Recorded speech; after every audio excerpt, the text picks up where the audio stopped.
શું તમે જાણો છો, એક તીડ પોતાના કદ કરતાં 50 ગણા વધારે કૂદકો મારી શકે છે, પણ જો એને કાચની બરણીમાં પૂરી દેવામાં આવે તે કૂદકો મારવાનું જ ભૂલી જાય છે. આજે આ 1 મિનિટમાં જાણીશું કે આપણે પોતાની જાતને પ્રગતિ કરતાં કેમ રોકીએ છીએ.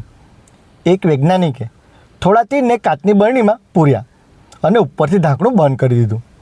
તીડ બહાર નીકળવા માટે વારંવાર કૂદકો મારતો, પણ દર વખતે એનું માથું ઢાંકણા સાથે અથડાતું. થોડા દિવસ પછી વૈજ્ઞાનિકે બરણીનું ઢાંકણું ખોલી નાખ્યું, પણ નવાઈની વાત એ હતી કે હવે તીર બરણીને બહાર કૂદીને જતો જ નહોતો. એ લોકો એટલો જ કૂદકો મારતા જેટલું બરણીની ઊંચાઈ હતી. સાહેબ, એમને એમ લાગતું હતું કે હજુ ઉપરથી ઢાંકણું મારેલું જ છે. આપણી સાથે પણ એવું જ થાય. ભૂતકાળમાં મળેલી નિષ્ફળતાઓના ઢાંકણા આપણે એટલા બધા મગજમાં ફિટ કરી દીધા હોય છે કે ઉપરનો રસ્તો ખુલી ગયો હોવા છતાં પણ આપણે કૂદકો મારવાની હિંમત જ નથી કરતા. મિત્રો, તમારી મર્યાદા તમારા સંજોગોમાં નથી, તમારા વિચારોમાં છે. બરણીનું ઢાંકણું તો ક્યારનું ખુલી ગયું છે. બસ એકવાર પૂરી તાકાત લગાવીને કૂદકો મારવાની જરૂર છે.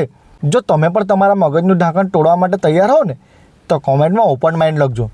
અને મારી દરરોજના નવી વાર્તાઓ આવતી જ રહે છે, જે જીવનમાં ખૂબ મદદરૂપ થાય છે. તો મને સબસ્ક્રાઈબ કરવાનું ચૂકતા નહીં.